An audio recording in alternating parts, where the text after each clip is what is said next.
Storytime. If you sleep with your dog, read this.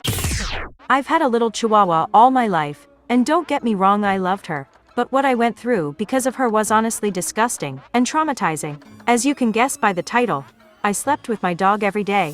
One night I wake up out of nowhere because my arms are literally burning. I think it's weird, but ultimately ignore it and go back to bed, cause sleep, it's important. Then I start to get this rash, but it's not just on my arms. It's everywhere. I'll let you use your imagination for that one. They're literally small bumps and they're itchy. I go on with life trying not to scratch. At this point, I'm assuming I ate or touched something I'm allergic to. Well, I'm failing at the no scratching thing, so the first of these bumps rips open. It bleeds more than I expect, but whatevs, no biggie. The problem really starts when these bumps decide to start puking up this white and green slimy textured goop.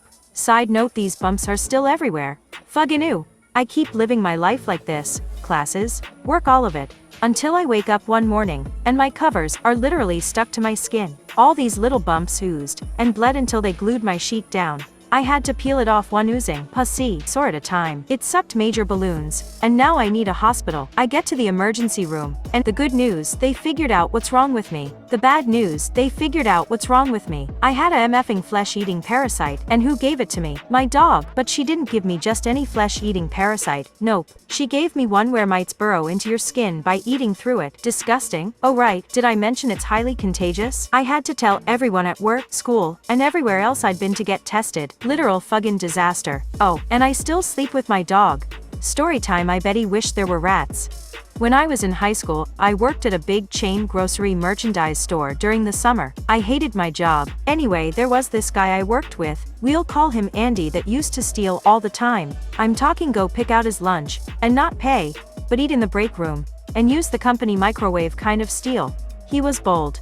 Well, one day I'm in the back stock room doing something I really don't want to do when Andy comes flying by me. Not far behind him were the cops.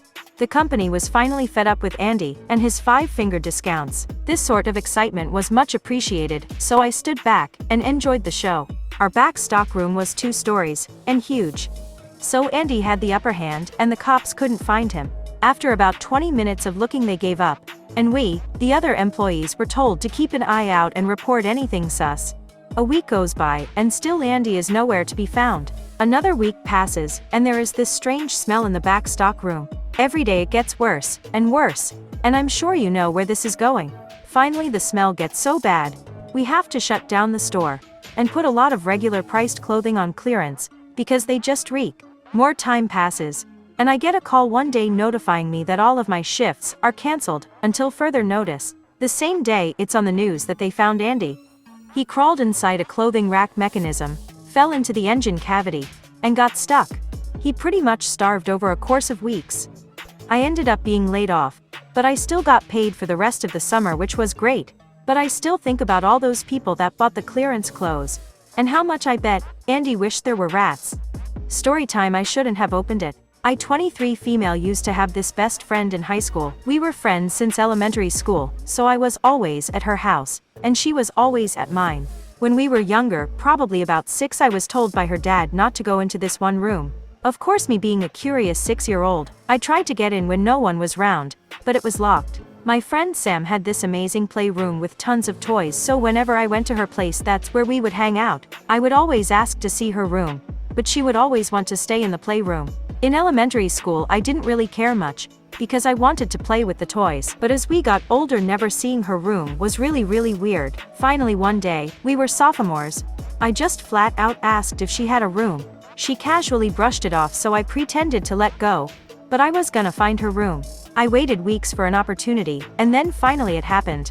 She got caught up with a neighbor, so I was able to snoop. I had pretty much forgotten about the locked door until I saw it, and I don't know why, but I got this really uneasy feeling. I knew the door would be locked, but I decided to try anyway, and it opened. The first thing to hit me was the smell, and then I couldn't believe what I was seeing. There was nothing in this room. No furniture, no lights, nothing but newspaper on the floor full of shite, and I imagined pee, and a heavy chained collar attached to the wall. Sam had dogs, so that was my first thought, but the collar was way too big. Before I realized how long I'd been standing there, Sam was behind me. Without saying a single word, she closed the door, locked it, and walked away. I followed her to the kitchen, and she just went on like none of it happened. I wasn't having any of it, so demanded to know what the fuck that room was. She told me it was Daddy's way of showing how much he loved her, how much he never wanted to lose her. At that very moment her father walked into the front door, and I ran for it. I went home, and immediately told my mom everything. There was a full investigation, but nothing ever came of it. Sam never spoke to me again, and eventually they moved. I miss her so much, and still wonder if she's chained to a wall somewhere. Story time, he was saving, smelling, and eating it. This happened to me a while ago, but it definitely belongs here. I was 13 female, and in the 8th grade at the time. My friends and I were all in the same gym class for 9th period every other day. At first everything was fine, but then a month into school we started noticing things were going missing. Stuff like chapstick, money, and perfume normal. We all kind of figured it was this one girl who was caught stealing in 7th grade. We let the gym teacher know, and the girl was suspended for 2 weeks. We thought that would put an end to it, but shite only got worse. We started noticing some girls were missing a gym sock. Not both, just one. Naturally we just assumed we lost it, but when it happened to 10 of us it was weird. Then we started noticing the hair in our hairbrushes would just miraculously clean themselves. We were all really creeped out, but didn't think we'd tell someone, so we just dealt with it. Fast forward to middle of the school year, and our locker room is crawling with police one random Tuesday. Some of our hairbrushes and socks are being collected as evidence, and we're all so confused. Turns out Mr. Ping, our school janitor, was a major creep. In his office they found hundreds of Ziploc bags with hair, socks, and used period pads. He was literally collecting and organizing all of it. What was he doing with it? They found evidence that he was smelling, and sometimes eating the things he took. Every time I think about it I get grossed out. To make it even better, Mr. Ping resigned, but he was never arrested and the story was never in the paper. He's probably at some new school. Story time, they found all 9 of them 5 months later. Every summer my parents sent me to this month-long all-girls sleepaway camp, and every year it seemed to be the same group of girls, give or take. Well, after going to camp for 5 summers straight, there were 10 of us that became really close. We were all from different places, so we got our parents to make sure we were in one cabin. The 3rd night of being there, one of the girls gets the bright idea to sneak out in the middle of the night. The campgrounds used to be some millionaire's old estate, so there were acres and acres of forest. But we were young and dumb, so we all agreed to go explore a little. After about 30-ish minutes of drinking and walking we find an old outhouse that looks like it's been there forever. For whatever reason, everyone thinks it's a great idea to go inside and check it out. Everyone but me. I told them to count me out and I was so drunk I laid on the grass. I woke up hours later, and the sun was up but everyone was gone. I remember being pissed because I thought they left me there so I could get in trouble for missing morning roll call. I got to the cabin and opened the door with a whole lot of attitude, but everyone was gone. It wasn't until they missed roll call and breakfast that everyone started to panic. I didn't want any of us to get in trouble, so I didn't tell anyone what we were doing the night before. The entire camp spent the rest of the day searching for them, but there was nothing. I finally didn't care about getting in trouble, and told my group leader everything.